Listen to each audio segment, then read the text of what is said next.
ಪ್ರಿಯ ವೀಕ್ಷಕರೇ, ಇದು 11ರ ನಡುವೆ ಇನ್ನೊಂದು ಅನ್ನೋ ಬಗೆಯ ಕಾರ್ಯಕ್ರಮ ಅಲ್ಲ. ನಾವೆಲ್ಲರೂ ಬದುಕ್ತಿರೋ ಸಮಾಜ ದಿನದಿಂದ ದಿನಕ್ಕೆ ಎಷ್ಟು ಕ್ರೂರವಾಗ್ತಿದೆ, ಮನುಷ್ಯತ್ವವನ್ನು ಕಳೆದುಕೊಳ್ಳುತ್ತಿದೆ ಅನ್ನೋದಕ್ಕೆ ಹಿಡಿದ ಕನ್ನಡಿ ಇದು. ಈ ಕಾರ್ಯಕ್ರಮದಲ್ಲಿ ತಮ್ಮ ಒಳಗಿನ ಕೆಂಡದಂತ ಅನುಭವಗಳನ್ನು ನಿಮ್ಮೆದುರು ಬಿಚ್ಚಿಡೋ ವ್ಯಕ್ತಿಗಳು ಸತ್ಯಕ್ಕೆ ಮುಖಾಮುಖಿ ಆಗಲೇಬೇಕಾದ ಅನಿವಾರ್ಯ ಕಾಲಘಟ್ಟವಿದು. ಇವರುಗಳ ಹಿತಾಸಕ್ತಿಯ ರಕ್ಷಣೆಗಾಗಿ ಇಲ್ಲಿ ಮಾತನಾಡುವವರ ಹೆಸರು, ಊರ ವಿವರಗಳನ್ನು ಸುದ್ದಿ ಟಿವಿ ಬಹಿರಂಗಗೊಳಿಸೋದಿಲ್ಲ. ವೆಲ್ಕಮ್ ಟು ಅಂದರ್ ಬಾಹರ್.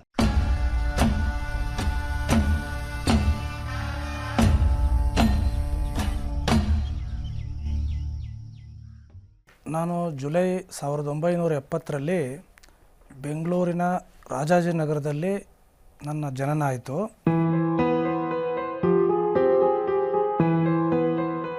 ನಮ್ಮ ತಂದೆ ತಾಯಿಗಳಿಗೆ ನಾನೊಬ್ಬನೇ ಮಗ. ಸೊ ನಮ್ಮ ತಂದೆಯವರು ಮೂಲತಃ ಹಳ್ಳಿಯಿಂದ ಬಂದು ಬೆಂಗಳೂರಿನಲ್ಲಿ ನೆಲೆಸಿ ಒಂದು ಸಣ್ಣ ವ್ಯಾಪಾರ ಮಾಡ್ಕೊಂಡಿರ್ತಾರೆ. ನಮ್ಮ ತಾಯಿಯವರು ಮನೆ ಕೆಲಸ ಮಾಡ್ಕೊಂಡಿರ್ತಾರೆ. ನಮ್ಮ ಮನೆಯಲ್ಲಿ ಒಂದು 5 ಜನ ಕೆಲಸಕ್ಕಿದ್ದರು. ನಮ್ಮ ತಾಯಿಯವರು ಅವ್ರಿಗೆಲ್ಲ ಅಡುಗೆ ಮಾಡಿಕೊಂಡು ಮನೆ ಜವಾಬ್ದಾರಿಯನ್ನು ನಿಭಾಯಿಸ್ತಾಯಿದ್ರು. ನಮ್ಮ ತಂದೆ ಹೊರಗಡೆ ಜವಾಬ್ದಾರಿಯನ್ನು ನಿಭಾಯಿಸ್ತಾಯಿದ್ರು. ನಾನು ಬಾಲ್ಯ ತುಂಬ ಅತ್ಯಂತ ಸಂತೋಷದಾಯಕವಾಗಿ ಕಳೆದೆ. ನಮ್ಮ ತಂದೆಯವರು ಒಳ್ಳೆಯ ಶಾಲೆಗೆ ಸೇರಿಸಿದ್ರು.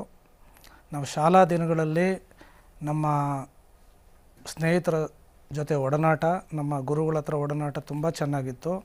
ತುಂಬ ಡಿಸಿಪ್ಲಿನಾಗಿ ಬೆಳೆಸ್ತಾಯಿದ್ರು ನಮ್ಮನ್ನು.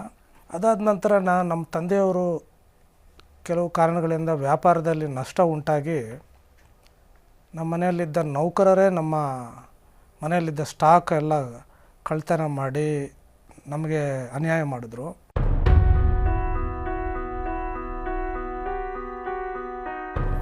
ನಮ್ಮ ತಂದೆಯವರು ತುಂಬ ಮಾನಸಿಕ ಒತ್ತಡಕ್ಕೆ ಒಳಗಾದರು.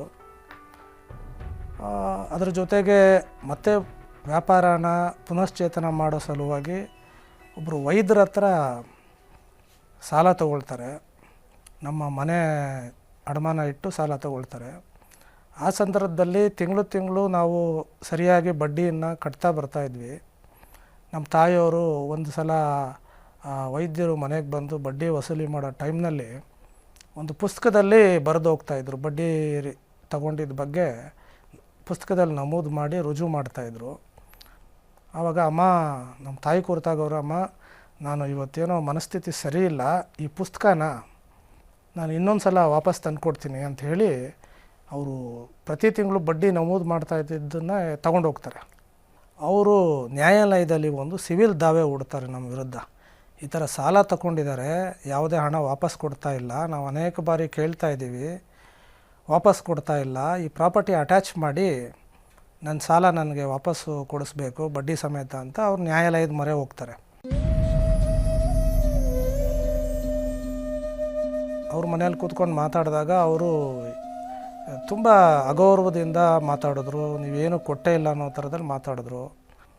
ಆಗ ವಿಧಿ ಇಲ್ಲದೆ ನಮ್ಮ ತಂದೆ ತಾಯಿ ನಾವು ವಾಪಸ್ ಬಂದ್ವಿ. ನಂತರ ನಮ್ಮ ತಂದೆಯವ್ರಿಗೆ ಕೋರ್ಟು ಕಚೇರಿ ಏನೋ ಅಷ್ಟು ಜ್ಞಾನ ಇರಲಿಲ್ಲ. ಕೊನೆಗೆ ನಮ್ಮ ಸ್ವಂತ ಮನೆಯನ್ನು 1980ರಲ್ಲಿ ಮಾರಾಟ ಮಾಡಿ ಅದರಲ್ಲಿ ಬಂದಂಥ ಹಣದಿಂದ ಆ ಸಾಲನ ತೀರಿಸಿದ್ರು.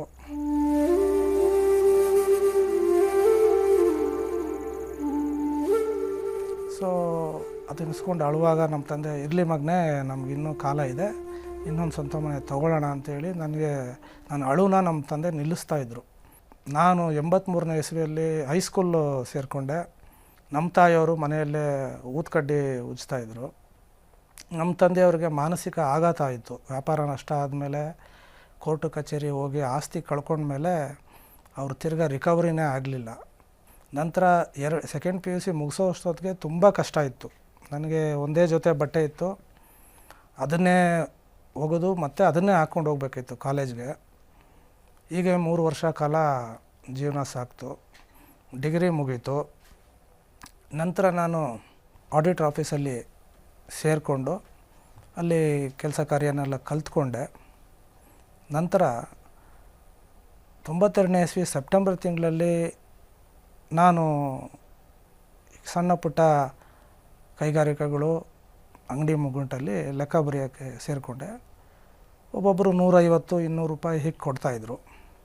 ಹೀಗೆ ನನ್ನ ಜೀವನದ ಜರ್ನಿ ಬಂತು. ನಂತರ ಸ್ವಲ್ಪ ಆರ್ಥಿಕವಾಗಿ ಸದೃಢ ಆದಮೇಲೆ ನಮ್ಮ ತಂದೆ ತಾಯಿಗೆ ನೆರವಾಗಿ ಅವರ ಆರೋಗ್ಯ ಯೋಗಕ್ಷೇಮ ಎಲ್ಲ ಚೆನ್ನಾಗಿ ನೋಡಿಕೊಂಡು ಇದ್ದೆ. ಆಗ ನಮ್ಮ ತಂದೆಯವರು ಒಂದು ಮದುವೆ ಮಾಡಬೇಕು ನಮ್ಮ ಮಗನಿಗೆ ಅಂಥೇಳಿ, ಅವರು ಬಳಗದಲ್ಲೇ ಆಗಬೇಕು ಅಂಥೇಳಿ ಹಾಸನ ಜಿಲ್ಲೆಗೆ ಕರ್ಕೊಂಡೋದ್ರು. ಅಲ್ಲಿ ಒಂದು ಹುಡುಗಿನ ನೋಡಿ ಬಂದ್ವಿ. ನಂತರ ಅವರು ಆಷಾಢದಲ್ಲೇ ನಮ್ಮ ಮನೆಗೆ ಬಂದರು.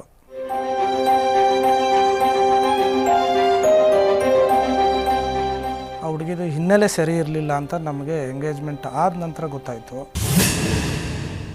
ಬೇರೆ ಒಬ್ಬ ಹುಡುಗನ ಪ್ರೀತಿ ಮಾಡಿಕೊಂಡು ಮದುವೆ ಮುನ್ನ ಅದೆಲ್ಲ ಮುಚ್ಚುಮರೆ ಮಾಡಿ, ಸತ್ಯಸಂಗತಿಯನ್ನು ಮುಚ್ಚುಮರೆ ಮಾಡಿ ನಮ್ಮ ಹತ್ರ ಸುಳ್ಳು ಹೇಳಿದರು.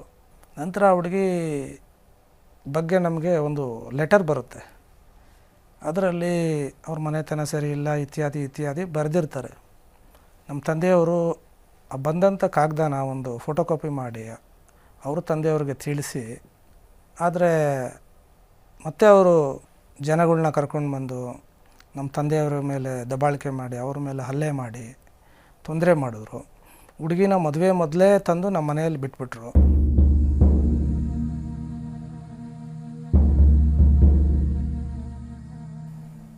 ಸೊ ನಾವು ಎಷ್ಟೇ ಕೇಳಿಕೊಂಡ್ರೂ ಸಹ ಹುಡುಗಿ ಮನೆ ಬಿಟ್ಟು ಹೋಗಲಿಲ್ಲ. ಹೀಗಾಯಿತು. ಆಮೇಲೆ ಮದುವೆ ಅಂತ ನಮಗೇ ಗೊತ್ತಿರಲಿಲ್ಲ. ನಮಗೆ ಗೊತ್ತಿಲ್ದಂಗೆ ಲಗ್ನ ಪತ್ರಿಕೆ ಎಲ್ಲ ಅವರೇ ಪ್ರಿಂಟ್ ಮಾಡಿ, ಡೇಟೆಲ್ಲ ಅವರೇ ಪ್ರಿಂಟ್ ಮಾಡಿ ಎಲ್ಲ ಮುಗಿಸಿದ್ರು. ನಮಗೆ ಯಾವ ವಿಚಾರನೂ ತಿಳಿಸ್ಲಿಲ್ಲ. ಸೊ ನಂತರ ಒಂದು ದಿನ ನಮ್ಮ ಮನೆಯಲ್ಲೇ ಇದ್ದಂಥ ಹುಡುಗಿನ, ಹೇಳಪ್ಪ ಮದುವೆ ಮಾಡಬೇಕು, ಶಾಸ್ತ್ರ ಮಾಡಬೇಕು ಅಂತ ಹೇಳ್ತಾರೆ. ಆವಾಗ ನಾವು ಎಲ್ಲಮ್ಮ ಇನ್ನೂ ನಾವು ಮದುವೆ ಡೇಟೇ ಫಿಕ್ಸ್ ಮಾಡಿಲ್ಲ, ಲಗ್ನ ಪತ್ರಿಕೆ ಹೊಡಿಸಿಲ್ಲ, ಚಪ್ರ ಹಾಕಿಲ್ಲ, ನೆಂಟ್ರಿಗೆ ಹೇಳಲಿಲ್ಲ, ಸ್ನೇಹಿತರಿಗೆ ಹೇಳಲಿಲ್ಲ ಅಂತ ಹೇಳಿದಾಗ ಎಲ್ಲ ನಾವೇ ಮಾಡಿಬಿಟ್ಟಿದ್ದೀವಿ. ಆವಾಗ ನಾನು ಕೇಳಿದೆ, ಮದುವೆ ಆಗಬೇಕಾದ ನಾನು, ನಮ್ಮ ತಂದೆ ತಾಯಿಗಳು ಇಬ್ರಿಗೂ ಏನು ಮಾಹಿತಿ ಇಲ್ಲದೆ ನೀವೇ ಸ್ವತಃ ಮಾಡ್ಕೊಂಡಿದ್ದೀರಾ, ಇದು ಎಷ್ಟರ ಮಟ್ಟಿಗೆ ನ್ಯಾಯ, ಆಗೋದಿಲ್ಲ ಅಂತ ಹೇಳಿದಾಗ ಸರಿ ಅವರು ಬೆಂಗಳೂರಿನ ಬಸವೇಶ್ವರ ನಗರ ಠಾಣೆಗೆ, ಅಲ್ಲಿ ನಮ್ಮ ಮೇಲೆ ಇನ್ನು ಮದುವೆ ಮುನ್ನನೇ ವರದಕ್ಷಿಣೆ ಕೇಸಲ್ಲಿ ನಿನ್ನೂ ನಿಮ್ಮ ತಂದೆ ತಾಯಿನ ಒಳಗಡೆ ಹಾಕ್ತೀವಿ ಅಂಥೇಳಿ ಸಬ್ ಇನ್ಸ್ಪೆಕ್ಟ್ರ್ ಒಬ್ಬರು ಇರ್ತಾರೆ, ಅವರು ಎದುರಿಸ್ತಾರೆ. ಜೊತೆಗೆ ನಮ್ಮ ಹೆಂಡತಿಯ ಭಾವ ಅವರು ಆವಾಗ ಪೊಲೀಸ್ ಇನ್ಸ್ಪೆಕ್ಟ್ರಾಗಿ ಕಾರ್ಯನಿರ್ವಹಿಸ್ತಾ ಇರ್ತಾರೆ. ಅವರು ಬೇರೆ ಫೋನ್ ಮುಖಾಂತರ ಬಸವೇಶ್ವರ ನಗರ ಇನ್ಸ್ಪೆಕ್ಟ್ರಿಗೆ ತಿಳಿಸಿ ಹುಡುಗನಿಗೆ ಸ್ವಲ್ಪ ಬೆಂಡೆತ್ತಿ ಅಂತ ಒಂದು ಮಾತು ಹೇಳಿರ್ತಾರೆ.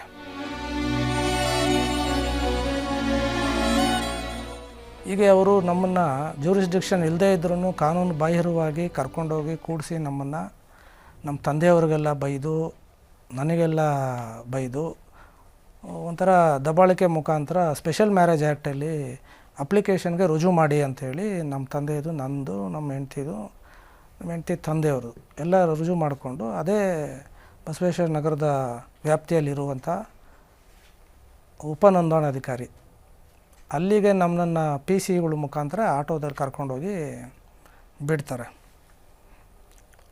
ಆಗ ಅಪ್ಲಿಕೇಶನ್ ಸಬ್ಮಿಷನ್ ಆಗುತ್ತೆ. ಅವರು ವಿಚಾರಣೆ ಮಾಡ್ತಾರೆ ಮದುವೆ ನೋಂದಣಾಧಿಕಾರಿಗಳು.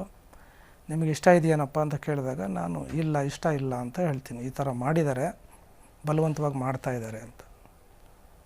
ನಂತರದಲ್ಲಿ ನಮ್ಮ ಹೆಂಗಸರನ್ನು ಕೇಳಿದಾಗ ಅವ್ರು ಇಷ್ಟ ಇದೆ ಅಂತ ಹೇಳ್ತಾರೆ.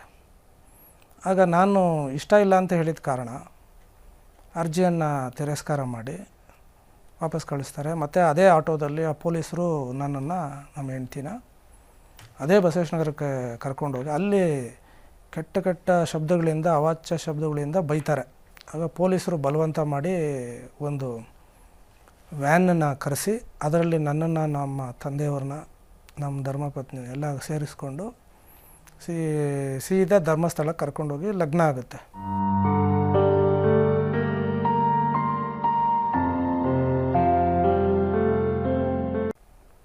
ಲಗ್ನ ಆದಮೇಲೆ ನನಗೆ ಒಂಥರ ದಿಗ್ಭ್ರಮೆ ಆಯಿತು.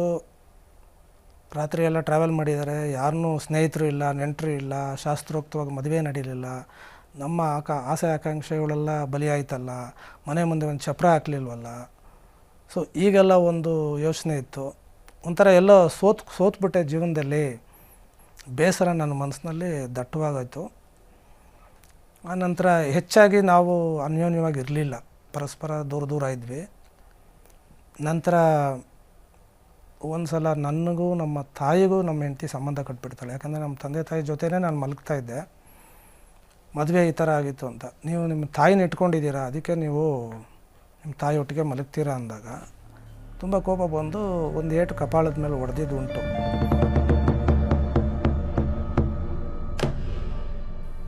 ಆಕೆ ನಮ್ಮ ಭಾವ ಪೊಲೀಸ್ ಇದ್ದಾರೆ, ಎಲ್ಲ ಹೇಳ್ಕೊಟ್ಟಿದ್ದಾರೆ. ನಾನು ಹೋಗಿ ಮಹಾಲಕ್ಷ್ಮಿ ಲೇಔಟ್ ಪೊಲೀಸ್ ಸ್ಟೇಷನಲ್ಲಿ ನಿಮ್ಮ ತಂದೆ ತಾಯಿ ವಿರುದ್ಧ ವರದಕ್ಷಿಣೆ ಕಿರುಕುಳ ಕೇಸ್ ಹಾಕ್ತೀನಿ, ನೀವೆಲ್ಲ ಜೈಲಿಗೆ ಹೋಗಬೇಕಾಗುತ್ತೆ, ನನ್ನ ಹತ್ರ ಹೊಂದ್ಕೊಂಡು ಹೋಗಲಿಲ್ಲ ಅಂದರೆ ಅಂತ ಎದುರಿಸೋಕ್ಕೆ ಶುರು ಮಾಡಿದ್ರು. ಅದು ಮೊದಲನೇ ಸಲ ಒಂದು ಹೆದರಿಕೆ ಮಾತಾಡಿದ್ದು. ಅದು ನಿರಂತರವಾಗಿ ಹಾಗೆ ಮುಂದುವರಿತಾ ಬಂತು. ನಂತರ ನಮ್ಮ ಸ್ನೇಹಿತರೆಲ್ಲ ಕೂಡಿಸ್ಕೊಂಡು ಪಾಲಿಗೆ ಬಂದಿದ್ದ ಪಂಚಾಮೃತ ಏನೋ ಆಗಬಾರ್ದು ಆಗೋಯ್ತು. ಎಲ್ಲರ ಜೀವನದಲ್ಲೂ ಏರುಪೇರು ಇರುತ್ತೆ, ಯಾವ ವ್ಯಕ್ತಿನೂ ನೆಮ್ಮದಿಯಾಗಿರೋದಿಲ್ಲ ಭೂಮಿ ಮೇಲೆ. ಸಾವು ಬಂದಾಗ ಮಾತ್ರ ನೆಮ್ಮದಿ ಇರುತ್ತೆ. ಅಲ್ಲಿವರೆಗೂ ಒಂದಲ್ಲ ಒಂದು ಹೋರಾಟ ಇದ್ದಿದ್ದೆ ಜೀವನದಲ್ಲಿ ಅಂತ ಸಮಜಾಯಿಷಿ ಹೇಳಿದಾಗ ಸರಿ ಅಂತ ಒಪ್ಕೊಂಡು ಮತ್ತೆ ನಮ್ಮ ಜೀವನ ಮುಂದುವರಿಸಿದಾಗ ಅವಳು ಗರ್ಭವತಿ ಆಗ್ತಾಳೆ. 2000 ಆಗಸ್ಟಲ್ಲಿ ಮನೆ ಬಿಟ್ಟು ತವ್ರ ಮನೆಗೆ ಮೊದಲನೇ ಹೆರಿಗೆಗೋಸ್ಕರ ಹೋಗ್ತಾಳೆ. ಆ ಒಟ್ಟಿನಲ್ಲಿ ಆ ಮಧ್ಯದಲ್ಲಿ ನಮ್ಮ ತಂದೆಯವರ ಒಂದು ಅಕಾಲಿಕ ಸಾವಾಗಿರುತ್ತೆ. ನಮ್ಮ ತಂದೆಗೆ ಹಾರ್ಟ್ ಅಟ್ಯಾಕ್ ಆಗಿ ತೀರ್ಕೊಂಡೋಗಿರ್ತಾರೆ. ನಮ್ಮ ತಂದೆಯವ್ರ ಮೇಲೂ ಸಹ ನಮ್ಮ ಹೆಂಡತಿ ಹಲ್ಲೆ ಮಾಡಿದ್ದಾರೆ. ನಮ್ಮ ಹೆಂಡತಿ ಬೆಳಗ್ಗೆ 8:30ಗೆ ಟೀ ಕೊಟ್ಟಿದ್ದಾರೆ. ನಂತರ 11:30ಗೆ ಟೀ ಕೇಳಿದಾಗ ಅದೇ ಟೀ ಎಲೆನ ಮತ್ತೆ ನೀರು ಹಾಕಿ ಮಾಡಿಕೊಟ್ಟಿದ್ದಾರೆ. ಅದನ್ನು ಚೆಲ್ಲಬೇಕಿತ್ತು, ಹೊಸ ಟೀ ಸೊಪ್ಪು ಹಾಕಬೇಕಿತ್ತು. ಅದೇ ಕೊಟ್ಟಾಗ ನಮ್ಮ ತಂದೆ ನೋಡಿದ್ದಾರೆ ಅದನ್ನು ಕಣ್ಣಲ್ಲಿ. ಆವತ್ತಿಂದ ಸಾಯೋವರೆಗೂ ನಮ್ಮ ತಂದೆಯವರು ಅವಳ ಕಡೆಯಿಂದ ಒಂದು ಲೋಟ ನೀರು ಕೂಡ ಕುಡಿಲಿಲ್ಲ. ನಂತರ ನಾವು 11ನೇ ದಿನ ಕಾರ್ಯ ಎಲ್ಲ ಮಾಡಿಕೊಂಡು ಬೆಂಗಳೂರಿಗೆ ವಾಪಸ್ ಬಂದಾಗ ನಮ್ಮ ತಾಯಿಯವರಿಗೆ ಎದೆ ನೋವು ಕಾಣಿಸ್ಕೊಂತು. ಕಾರ್ಡಿಯೋಲಾಜಿಸ್ಟ್ ಹತ್ರ ತೋರಿಸಿದಾಗ ಹಾರ್ಟ್ ಪ್ರಾಬ್ಲಮ್ ಇದೆ ಅಂತ ಹೇಳಿದರು. ಕೂಡಲೇ ಅವ್ರನ್ನ ಆಸ್ಪತ್ರೆಗೆ ಸೇರಿಸಿ ಎಲ್ಲ ಥರದ ಚಿಕಿತ್ಸೆ ಕೊಡಿಸಿ ತಿಂಗಳಿಗೆ ಒಂದು ಸಲ ಅವ್ರನ್ನ ತಪಾಸಣೆಗೆ ಎಲ್ಲ ವೈದ್ಯಕೀಯ ತಪಾಸಣೆ ಎಲ್ಲ ಮಾಡಿಸ್ತಾ ಇದ್ದೆ. ಇವಳು ಹೆರಿಗೆಗಂತ ಹೋದವಳು ಹೆರಿಗೆ ಆದ ನಂತರ ಬರಲೇ ಇಲ್ಲ ನಮ್ಮ ಮನೆಗೆ. ಎಷ್ಟೇ ಕರೆದ್ರೂ ಬರಲಿಲ್ಲ. ನಾನು 1 ವರ್ಷ ಆದ ನಂತರ ಖುದ್ದಾಗಿ ಅನೇಕ ಬಾರಿ ಹೋಗಿದ್ದೆ. ಆದರೆ 1 ವರ್ಷ ಆದ ನಂತರ ಸೀರಿಯಸ್ ಆಗಿ ಬರ್ತಾಯಿದ್ದೀನಿ, ಎಲ್ಲ ಪ್ಯಾಕ್ ಮಾಡ್ಕೊಂಡು ಇಟ್ಕೊಳ್ಳಿ, ಮನೆ ಕರ್ಕೊಂಡು ಮಗು ಮತ್ತು ನೀವಿಬ್ಬರು ಬರಬೇಕು ಅಂತ ಕೇಳಿದಾಗ ಆಯಿತು ಬನ್ನಿ ಅಂದರು. ಅಲ್ಲಿ ಊರಿಗೆ ಹೋಗಿ ಕರೆಯುವಾಗ ಬರಲೇ ಇಲ್ಲ. ಆಮೇಲೆ ಕೆಲವು ದಿನಗಳ ಬಳಿಕ ಅಂದರೆ ಒಂದೂವರೆ ತಿಂಗಳ ನಂತರ ನಮ್ಮ ಸ್ನೇಹಿತರೊಬ್ಬರು ಹೇಳಿದರು, ನಿಮ್ಮ ಹೆಂಗಸರು ಎಲೆಕ್ಟ್ರಾನಿಕ್ ಸಿಟಿ ಸಮೀಪ ಎಲ್ಲೋ ಒಂದು ಫ್ಯಾಕ್ಟ್ರಿಯಲ್ಲಿ ಉದ್ಯೋಗ ಮಾಡ್ತಾಯಿದ್ದಾರೆ, ಅವ್ರ ತಮ್ಮ ಒಟ್ಟಿಗೆ ಇದ್ದಾನೆ ಅಂತ. ಸರಿ, ನಾನು ಇಲ್ಲಿಂದ ಹೊರಟೆ. ಆಗ ಅವರು ಮನೆ ಮಾಲೀಕರು ಕೂಡ ಇವಳು ಉದ್ಯೋಗದಿಂದ ಬಂದ ನಂತರ ಕರೆಸಿ ಮಾತಾಡಿದ್ರು. ಅವರು ಬುದ್ಧಿವಾರ ಹೇಳಿದರು ಗಂಡ ಹೆಂಡತಿ. ಆ ಮನೆ ಬೆಳಗಬೇಕು, ನಿನ್ನ ಜವಾಬ್ದಾರಿ ತೊಗೋಬೇಕು ಅಂತೆಲ್ಲ ಅವ್ರು ಬುದ್ಧಿವಾರ ಹೇಳಿದ್ರು. ಕೇಳಲಿಲ್ಲ ಅವಳು. ಲಾಯರ್ನ ನಾನು ಸಂಪರ್ಕ ಮಾಡಿ ಈ ಥರ ಬರ್ತಾಯಿಲ್ಲ ಅಂತ ಹೇಳಿದ್ದಕ್ಕೆ ಅವರು ಒಂದು ನೋಟಿಸ್ ಕೊಡಬೇಕಾಗತ್ತೆ ಕಾನೂನು ಪ್ರಕಾರ. ಅವ್ರು ಬಂದರೆ ಆ ಅವಧಿಯಲ್ಲಿ ಬರ್ಬೋದು, ಇಲ್ಲದೇ ಇದ್ದರೆ ಮುಂದಿನ ಕ್ರಮ ನೋಡೋಣ ಆಮೇಲೆ ಅಂಥೇಳಿ ಒಂದು ಕಾನೂನು ನೋಟಿಸು ಜಾರಿ ಮಾಡ್ತೀವಿ. ಆದರೂ ಕೂಡ ಅವಳು ಬರದೇ ಹೋದ್ಲು. ನಂತರ ಏನು ಮಾಡೋಕ್ಕೂ ವಿಧಿ ಇಲ್ಲ ಅಂಥೇಳಿ ನಾನು 2001ರಲ್ಲಿ ಡೈವರ್ಸ್ ಪೆಟಿಷನ್ ಫೈಲ್ ಮಾಡ್ತೀನಿ. ಡೈವರ್ಸ್ ಪೆಟಿಷನ್ ಫೈಲ್ ಮಾಡಿದ ನಂತರ ಅವರು ಬೇರೆ ಊರಿನಲ್ಲಿ, ಅವರು ತಂಗಿರುವ ಊರಲ್ಲಿ ಒಂದು ಜೀವನಾಂಶ ಕೋರಿ ಅರ್ಜಿ ಹಾಕ್ಕೊಂಡಿರ್ತಾರೆ. ಸೊ ಹೀಗೆ ಒಂದು 6 ವರ್ಷ ಕೇಸ್ ನಡೀತಾ ಇತ್ತು. ನಂತರ ಆಮೇಲೆ ಬರ್ತೀನಿ ನಾನು ಅಂಥೇಳಿ ಹೇಳಿದರು. ನಾವು ಒಪ್ಕೊಂಡ್ವಿ. 2006ರಲ್ಲಿ ಮತ್ತೆ ನಮ್ಮ ಮನೆಗೆ ಬಂದು ಸೇರಿಕೊಂಡ್ಳು.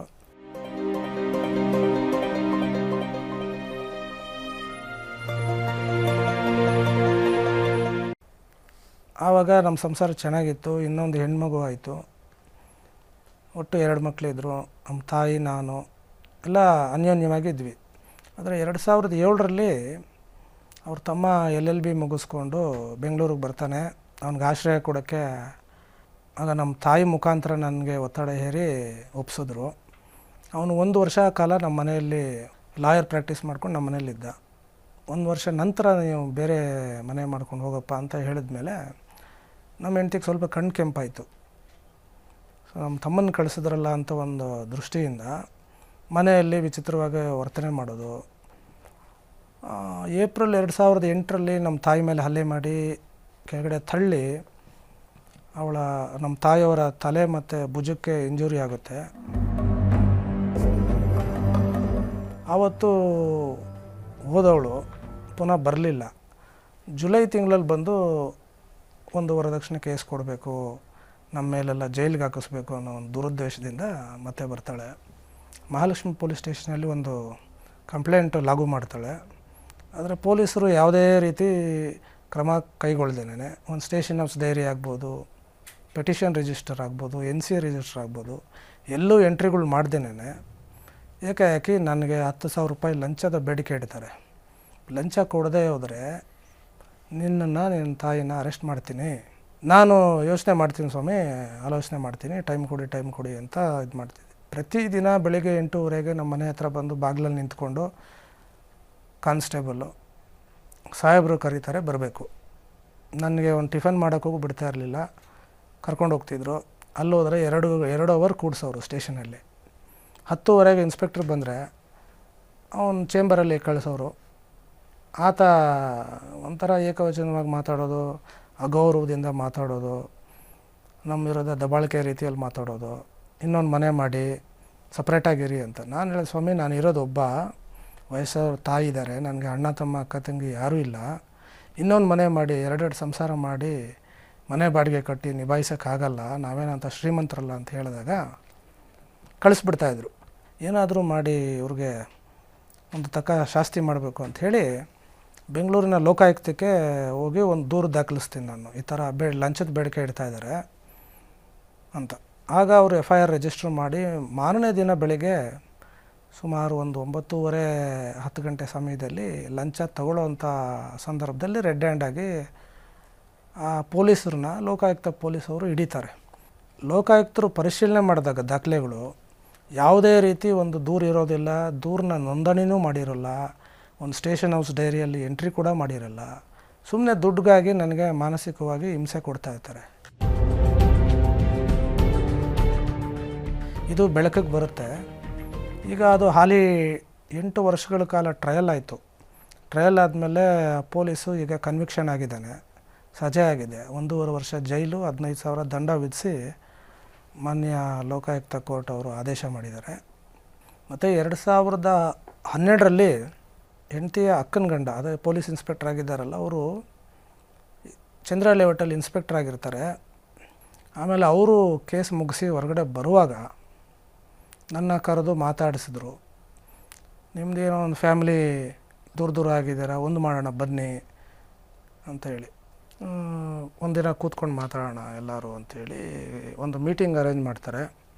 ಆಗ ತುಂಬ ಅವಾಚ್ಯ ಶಬ್ದಗಳಿಂದ ನನ್ನ ವಿರುದ್ಧ ನಮ್ಮ ಹೆಂಡತಿ ಹೇಳ್ತಾಳೆ, 25 ಲಕ್ಷ ರೂಪಾಯಿ ಕೊಟ್ಟರೆ ವಿಚ್ಛೇದನ ಕೊಡ್ತೀನಿ, ಇಲ್ಲಾಂದರೆ ಕೊಡಲ್ಲ, ಹೀಗೆ ನೀವು ನಿಮ್ಮ ಪಾಡಿಗೆ ನೀವಿರಿ, ನನ್ನ ಪಾಡಿಗೆ ನಾನು ಇರ್ತೀನಿ ಅಂತ ಒಂದು ಇದು ಮಾಡ್ತಾಳೆ. ಮತ್ತು ಆಕೆ ಕೂಡ ಒಂದು ಸ್ಕೂಲ್ನಲ್ಲಿ ಶಿಕ್ಷಕಿಯಾಗಿ ಕೆಲಸ ಮಾಡ್ತಾ ಇದ್ದಾಳೆ. ಕೈ ತುಂಬ ಹಣ ಸಿಗುತ್ತೆ, ಸಂಬಳನೇ ಒಂದು 31,000 ಚಿಲ್ಲರೆ ಬರುತ್ತೆ. ಮನೆ ಪಾಠದಲ್ಲಿ ಒಂದು 25,000 ವರಮಾನ ಇದೆ. ಒಟ್ಟು 50,000 ಅಷ್ಟು ಹಣ ತಿಂಗಳಿಗೆ ವರಮಾನ ಇದೆ. ನಾನು ಇಷ್ಟೆಲ್ಲ ವರಮಾನ ಇದ್ದು ಮತ್ತೆ ಯಾಕೆ 25 ಲಕ್ಷ ಕೊಡಬೇಕು ಅಂತ ಕೇಳಿದಾಗ, ನೀವು ನನ್ನಿಂದ ಮುಕ್ತಿ ಪಡಿಬೇಕಾದ್ರೆ ನಿಮ್ಮ ನೆಮ್ಮದಿಗೋಸ್ಕರ ಕೊಡುವಂಥ ಒಂದು ಬಕ್ಷೀಸ್ ಅಂತ ತಿಳ್ಕೊಂಡು ಕೊಡಬೇಕು,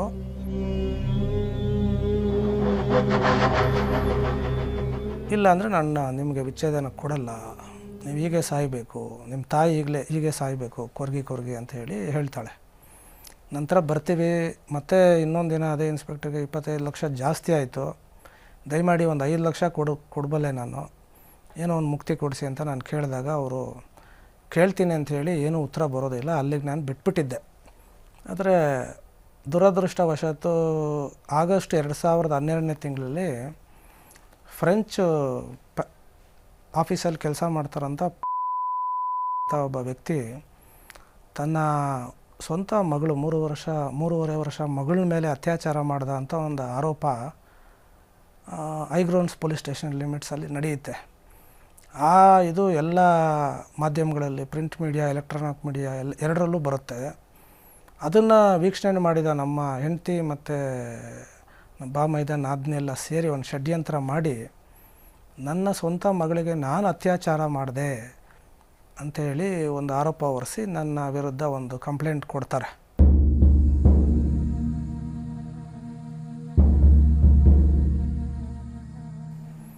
ಆ ಕಂಪ್ಲೇಂಟು ಚೈಲ್ಡ್ ವೆಲ್ಫೇರ್ ಕಮಿಟಿ 2 ಅಲ್ಲಿ ಬರುತ್ತೆ. ಅಲ್ಲಿ ನನ್ನ ವಿಚಾರಣೆಗೊಳಪಡಿಸ್ತಾರೆ. ನಾನು ಒಂದು ಅಫಿಡೇವಿಟ್ ಸಲ್ಲಿಸಿ ಅದು ಆರೋಪ ಅಲ್ಲ, ಸುಳ್ಳು, ಆ ಥರ ಏನೂ ಮಾಡಿಲ್ಲ.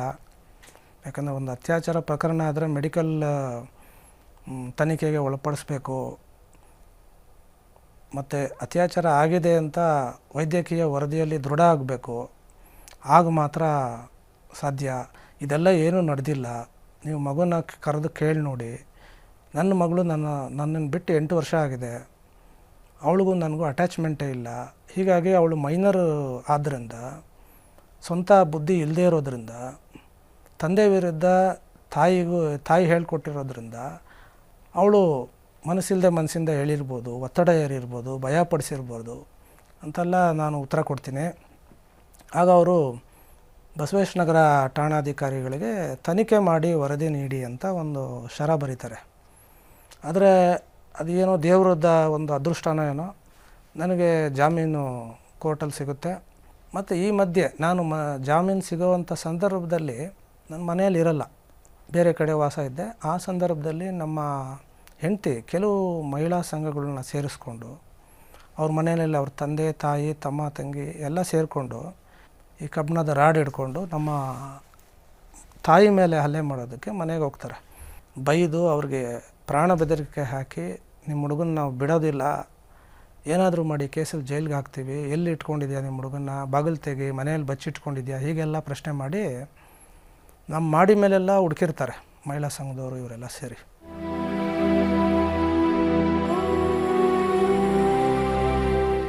ಆ ವಿಚಾರ ನಾನು ಜಾಮೀನು ತಗೊಂಡು ಮನೆಗೆ ಬಂದ ಮೇಲೆ ಗೊತ್ತಾಗುತ್ತೆ. ಆಗ ನಾನು ನಮ್ಮ ತಾಯಿ ಕರ್ಕೊಂಡೋಗಿ ಅದೇ ನ್ಯಾಯದಲ್ಲಿ ಮತ್ತೆ PCR ಫೈಲ್ ಮಾಡಿ ಅವ್ರ ಮೇಲೆ ಒಂದು FIR ಆಗಿ ಕೇಸ್ ರಿಜಿಸ್ಟರ್ ಆಗಿರುತ್ತೆ. ಈ ಹಂತದಲ್ಲಿ ಒಂದು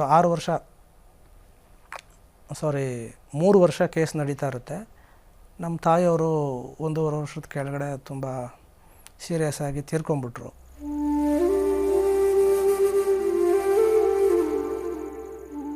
ನಮ್ಮ ತಾಯಿ ತೀರ್ಕೊಂಡ ನಂತರ ಇವಳು ಮತ್ತೆ ಬರ್ತೀನಿ ಅಂತ ಬಂದು, ಈಗ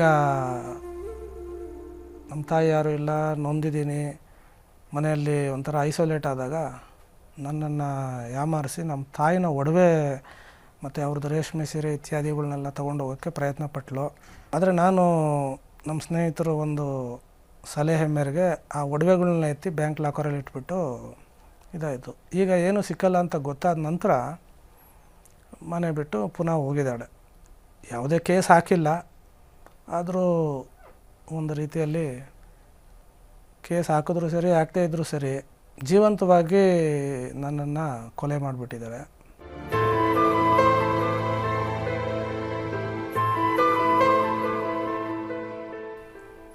ಈಗ ನಾನು ಏಕಾಂಗಿಯಾಗಿದ್ದೀನಿ.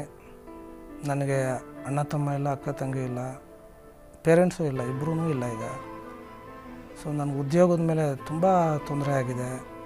ಸಾಮಾಜಿಕವಾಗಿ ಜನಗಳು ಅನೇಕರು ನನ್ನ ಮದುವೆ ಫಂಕ್ಷನ್ಗೆ ಕರೆಯೋದಿಲ್ಲ, ಹುಟ್ಟುಹಬ್ಬ, ನಾಮಕರಣ ಇಂಥದಕ್ಕೆ ಯಾರೂ ಕರೆಯೋದಿಲ್ಲ. ಒಂಥರ ಬಹಿಷ್ಕಾರ ಆದಂಗೆ ಆಗ್ಬಿಟ್ಟಿದೆ. ನಾನು ಎಲ್ಲಿ ಹೋಗೋಕ್ಕೂ ಇಷ್ಟಪಡಲ್ಲ. ನನ್ನ ಉದ್ಯೋಗ ಆಯಿತು, ನಾನಾಯಿತು ಇದ್ದೀನಿ. ಈಗ ನಮ್ಮ ಆಫೀಸ್ ಕೂಡ ಇಲ್ಲ. ನಮ್ಮ ಆಫೀಸು ಟ್ರೆಸ್ ಪಾಸ್ ಮಾಡಿ ಅಲ್ಲಿರೋ ವಸ್ತುಗಳು, ಲಾ ಪುಸ್ತಕಗಳು, ಕಂಪ್ಯೂಟ್ರು ಎಲ್ಲ ಎತ್ಕೊಂಡು ಹೋಗಿದ್ದಾರೆ. ಏನೋ ಒಂದು ರೀತಿ ದೇಹ ಇದೆ, ಉಸಿರಿದೆ ಬಿಟ್ಟರೆ ಒಂದು ಮೊದಲನಾಗ ಚೈತನ್ಯ ಇಲ್ಲ, ಬದುಕಬೇಕು ಅನ್ನೋ ಆಸೆ ಇಲ್ಲ. ಹೊಟ್ಟೆ ಹಸಿವಾದರೂ ಊಟ ಮಾಡಬೇಕು ಅನ್ಸಲ್ಲ. ಯಾವಾಗಲೂ ಏನೋ ಬದುಕಬೇಕು, ಏನೋ ಅಷ್ಟು ತಿನ್ನಬೇಕು, ತಿನ್ನೋದಷ್ಟೇ ಬಿಟ್ಟರೆ ಈ ಒಂದು ತೊಂದರೆಯಲ್ಲಿ ನಾನು ಕಾಲ ಕಳೀತಾ ಇದ್ದೀನಿ. ಮುಂದೆ ಹೇಗೋ ಏನೋ ನನಗಂತೂ ಗೊತ್ತಿಲ್ಲ.